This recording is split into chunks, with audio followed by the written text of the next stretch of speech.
Okay, let's get comfy. New Year's resolutions are bullshit, but I did set myself 2 goals for my YouTube channel for 2024, and I failed one of them, but for good reason. We'll talk about that. I just wanted to share what a year of taking YouTube seriously looked like for me. Last night, I decided I'm quitting. And that might not be what other people would consider serious, but for me, I think it's about it being intentional. So I'm going to share the lessons that I learned along the way. There's some clips from past Josh while he's just rambling about content stuff. So I forced myself tonight to be like, hey, shut the f up and start editing it. And hopefully this video is insightful to you watching, or even if you're not an aspiring content creator and you just enjoy my videos, I hope this gives you an interesting insight into my train of thought behind what I put out here on the internet. So first off, I want to make clear that my goals for this year were not numbers. I did not want to set myself an achievement of, 5,000 subscribers by the end of the year or X amount of views per month. For me, that's a metric that I don't like. Part of it's not achievable. Sometimes things just don't work like that. I set myself 2 goals that I felt like I would have complete control over achieving. If I failed to achieve them, that was entirely on me, and I can't blame the algorithm or whatever other external factor. It was just Josh didn't stick to his word. That being said, given I just talked about taking YouTube seriously, I think we need to have a point of reference of where we started and where we are now. And so this time last year, so November 2023, I was at 435 subscribers. And now in November 2024, or December when you're watching this video, it's whatever the number is next to the subscribe button, which you should click. But at the time of recording, it's about 4,300 subscribers. So we've multiplied that number by about 10 over the course of the year. It's not bad. Before I started engaging with YouTube on a more intentional, serious level, I felt like I was pouring a lot of effort into my videos and they weren't getting the reach that I would have hoped. The effort that I poured into the videos did not reflect in the views. Very rarely did my videos break 500 views, let alone 1,000 or 10,000. So that's where things, I think, have changed a lot. Despite the effort that I poured into my old videos, I wouldn't say any of them were half-assed, the effort was put in the wrong places. In hindsight, that's really obvious, but I used to get really cut up about, spending a month working on a video and then it gets 200 views. Very rarely did my old videos break 500, let alone 1,000, 10,000. But yeah, in hindsight, the reasons why those videos didn't do well are pretty obvious. A lot of them were just not that interesting of a topic. Interesting to me, sure, but not packaged in a way that was broadly appealing. And that also kind of ties into the second reason, which is my titles and thumbnails sucked ass. That's something I'm still not great at, but I've gotten better at. And reason number 3 were my introductions. When you look at the watch time graph, it's usually a big and then kind of flattens out. So what changed? What did I do differently to make my videos more successful, get more views? I don't like the get more views thing because, like I said earlier, views or other, performance metrics are not what I like to focus on. If I get, a video with 1,000 views, but 10 comments in that video being like, hey man, this is the best video I've seen all week, or, you introduced me to like my new favorite game or new favorite movie, that to me means so much more. I feel validated by seeing the numbers go up. But for me, the thing that really sticks out when I post something is the comments that are like, holy shit, I've never heard of this game or this movie. This is really interesting. Or this got me to like find my new favorite game or new favorite movie. And that sort of impacts, it's not very measurable, but more important. So in early 2023, I started working at a social media management agency as a video editor. Other stuff happened there. I ended up being a writer and manager as well, but that's not the point. What I learned was, well, a lot. I had the blessing of working with a bunch of really talented people that knew way more about YouTube than I did. And so, yeah, I learned a shit ton in a very short space of time. And over the about year and a half that I worked there, I think I racked up, it was something like 50 million views across, all of our clients that I worked on, not including like videos that were edited by people that I managed, just the videos that I worked on directly. So I would say I did a pretty dang good job. with that in mind, the sort of stuff I was doing there is very different to what I put out on my channel here. And so not all the principles exactly cross over, but the ideas are there. And so I took what I had been learning and I started applying it to my own videos, starting off with the 7 games in 7 days video, which... days. And rank them using dating analogies. Kind of feels weird, but I'm too committed to the bit. That was an experience. I wrote that before I had started working at that job. I had about a month off between the job before that and when I started that one, and I was like, fuck it, let's just crush through my backlog. A lost chance at freedom for the cogs of capitalism drag me back into the machine to crush my bones. And I had meant to post that video before I started the new job, but then I had a big depressive spiral, and anyway, 9 months later, I did actually finish it. And straight out of the gate, that video performed significantly better than pretty much all of my previous videos. I'm doing something better than what I was doing before. Step number 1, make better intros. This one isn't great, but 50% retention at the 1 minute mark was significantly better than it was about 20% on my older videos. Good job. Now, 50% of the 1 minute mark is not amazing. And I think a lot of that comes from I was rambling a lot and giving maybe a little too much context before getting into the meat of the video. But like I said, this was a massive success compared to my previous videos. So I guess that would be lesson number 1, which is make the videos fun.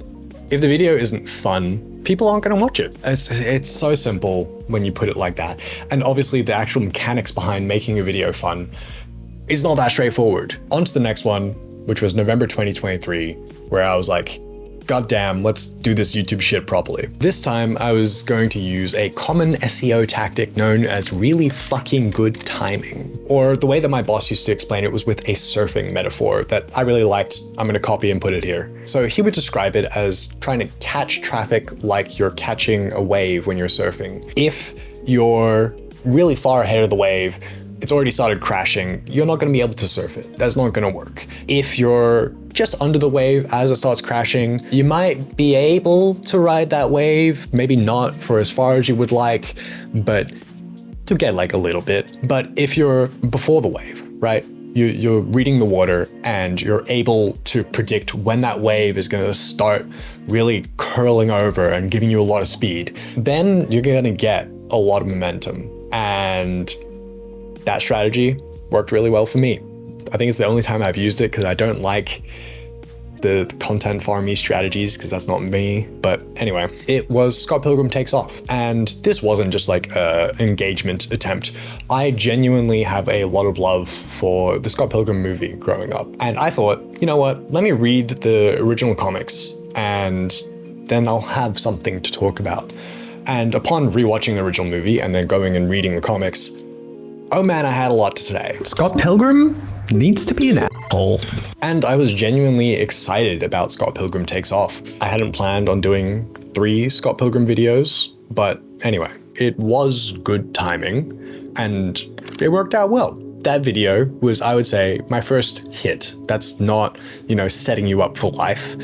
But for me, going from consistently under 1,000 views to then 2,000 views and then 30,000 views, that was a big hit. But it wasn't immediately a hit. I had poured a shit ton of effort into that video and I think it really shows. But for the first week or so, that video did not do well. It did quite badly, actually. And that scared the shit out of me. But that is also lesson number 2, which is sometimes it just takes the algorithm. My light just turned off. Fuck's sakes. Sometimes the algorithm takes a little while to put your videos in front of the right viewers. And I want to be very specific about how I've worded that. The algorithm is focused on, for the viewer, the user experience, giving them the best videos possible for their tastes so they stay on the platform longer. It's not about getting your video views. It's about getting your viewer to see the right video for them. Sometimes you might just need to reframe the video a little bit in a way that is more appealing to audiences and less appealing to yourself. That's not to say to compromise on your vision for it, but the way that you package it matters. And I found that if your video has pretty good metrics right off the bat, even if it doesn't get a ton of views, so like, good click-through rate, good retention, it will eventually find a good audience. There's a couple of videos that I've posted that have taken about a year, and that's awesome to see, but it's also really weird where it's like, this is one of my worst performing videos of all time. And then the algorithm's just slowly been like, hey, we got the right viewer for this video. I think that's the important thing of just be patient. Sometimes it takes a little while. Sometimes it takes a few attempts, which I think is the big thing too. Okay, but we're halfway through the video and I'm still talking about 2023. So fuck 2023. Those two videos and that bit of context is important to frame the way that I've been thinking about things. But that's done now. As I mentioned, my goals, not metrics, none of that Sigma grind set shit here. I wanted things that were fully within my control, no blaming the algorithm, no blaming other creators or competition. Just, Josh, did you stick to your word? Did you do the things you said you were going to do? And so one of those, once this video has been posted, I will have achieved.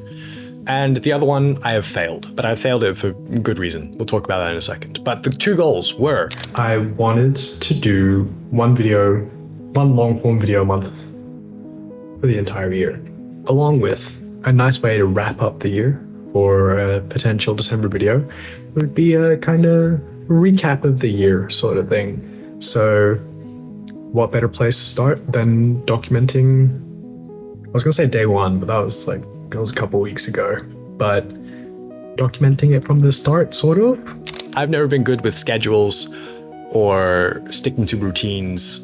So for me, that is an achievement that reflects a lot of other things in my life. I'll do a YouTube members video talking about my personal goals for 2024 and where I succeeded and failed, but that kind of ties in with that. But the second goal was I wanted to post one short form video every week. And for a while I was posting 2. Yeah, I stopped doing that. And that wasn't that I fell off the horse and just didn't get back on. I made an intentional choice to stop posting a shit ton of shorts. I still post shorts every now and then, but if you're a creator, be it TikTok, Instagram, YouTube, whatever fucking platform, Facebook, I guess, short form video is just part of the game you have to play, realistically. It's where there's a shit ton of viewers, and it feels like if you're not playing that part of the game, you're missing out. So I planned around that. And for the Scott Pilgrim videos, I had made a bunch of shorts that I was really proud of. I think the editing in those is exceptional. They're fun videos.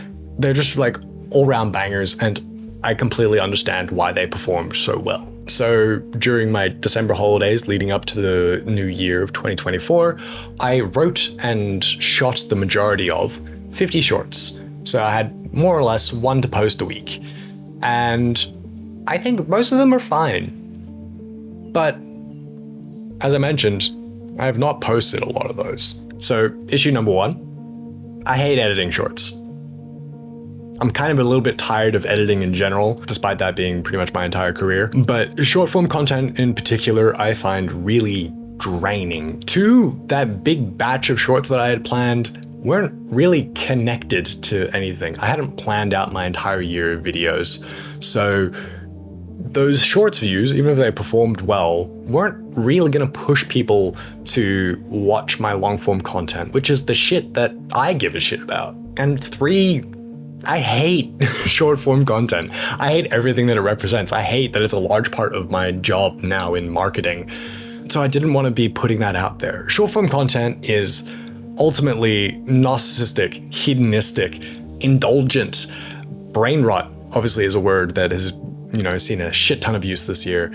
It is, in my opinion, actually one of the things that is decaying away at society. I think it has been incredibly damaging. And a lot of it is noise. A lot of it is just people trying to sell you shit. Ads that aren't quite packaged like ads. So you watch the whole video and you're like, oh, that's kind of cool. I'll watch a couple more.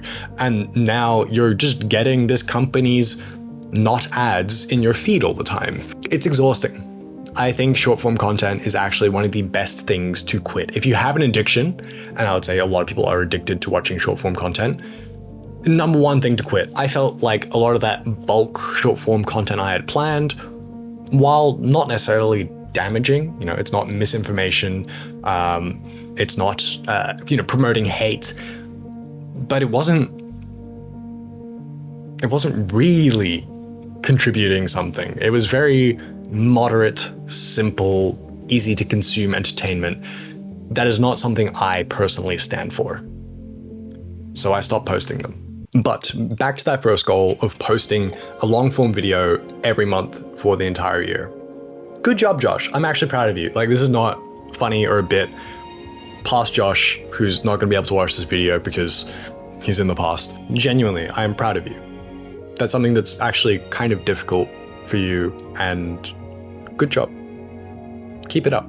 At the time of posting this video, I will have posted a long form video every month for 15 months in a row. So that is pretty dang good. And look, it hasn't been easy to stick to the schedule. There's been times where, I've planned shoots with people and they've had to cancel, or I've been like trying to organize a shoot for a video I've, shot half of, and then that falls through.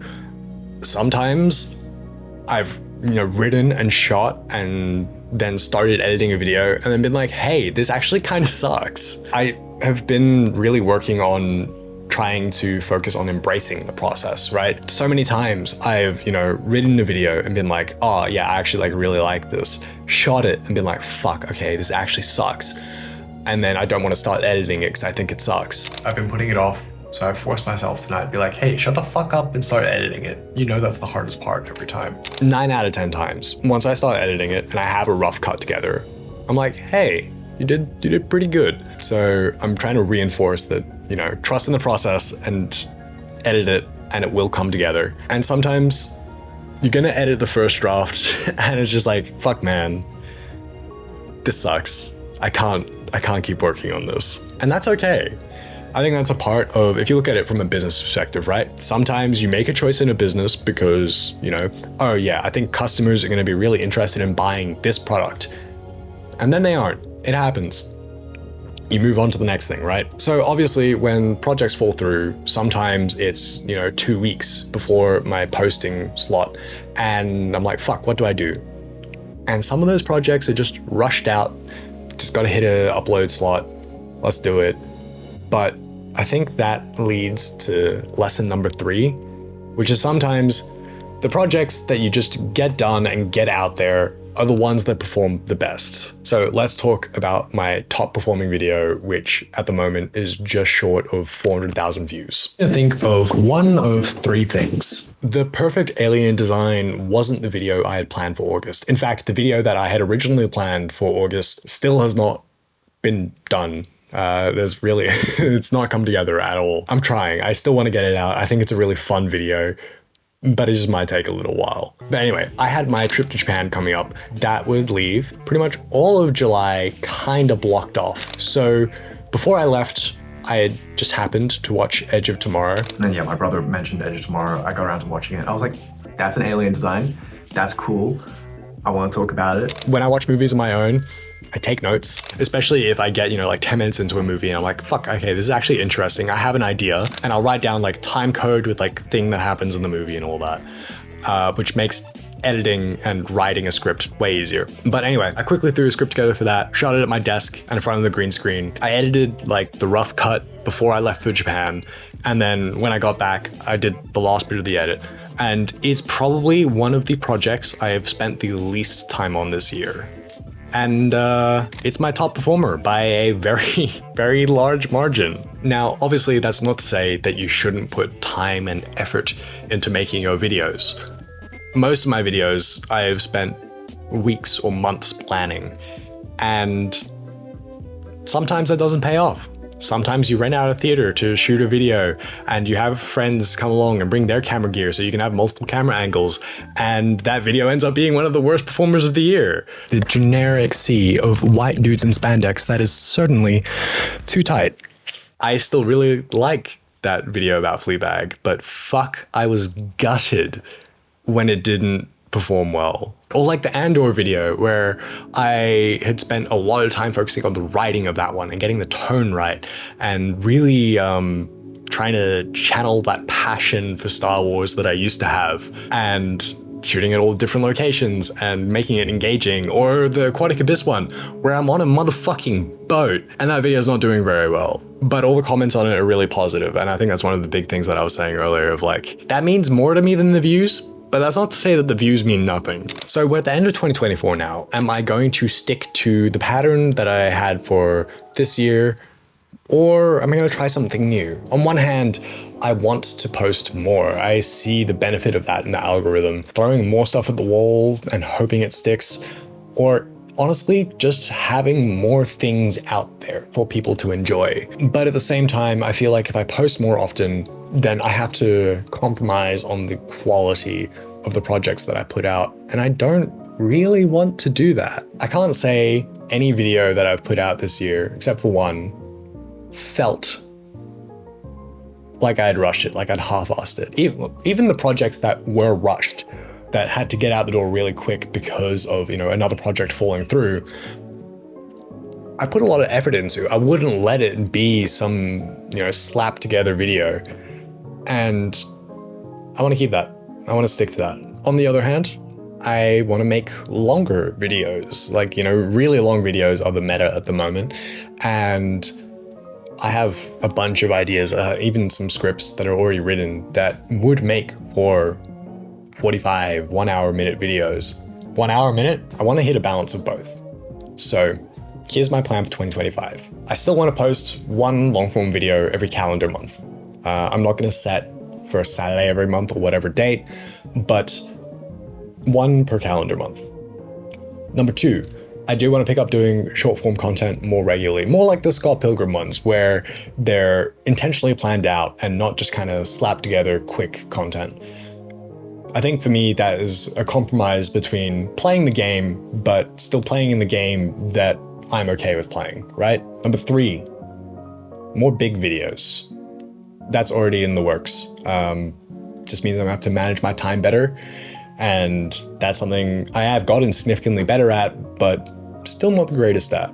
And number four, yes, the pinky's number four. I want to stream more regularly again. I do really miss streaming. One of the things that YouTube doesn't quite scratch the itch for is being able to hang out and play Minecraft or Magic and, just chat with people. I really enjoyed that part of streaming. I didn't enjoy streaming for 6 hours and then waking up the next day feeling like shit because I had work at 7 in the morning. But I did enjoy the experience of streaming. Just maybe not so much the consequences of it. And that also comes back to a time management thing. And number five, this one is, fuck, really? We're at the end of the video. I'm not changing the battery for the light again. And goal number five, and this one's probably the easiest to measure, but probably the hardest for me to achieve. And that's working on making better titles and thumbnails, packaging videos in a more appealing way. Always been my weak point. I tend to be a very literal and direct person, so I market my videos as such, and sometimes that's not what the algorithm likes. So we'll work on that, and that's easy to measure because click-through rate is, I would say, not amazing on most of my videos. Oh, and number six, I guess, sort of, this one's gonna be very loose. I wanna post more on the second channel, which I've gone through spurts this year of just, post a bunch of stuff on the second channel, then it goes really quiet for a while. But there is gonna be a video on the second channel when this one goes up of me just going through and talking about how my opinions have changed about stuff that I've made videos about. Because I think it's important that sometimes I make a video about something right after I've watched it. And then when I've had more time to sit and think about it, my opinion changes. And I think that's something that I wish more creators talked about. So video on the second channel over there. Video for members if you are interested in my personal goals 2024 and 2025 and how I did with them. Here's the 2025. It's gonna be a big one. I have so much planned already, and that's both exciting and terrifying. We'll see.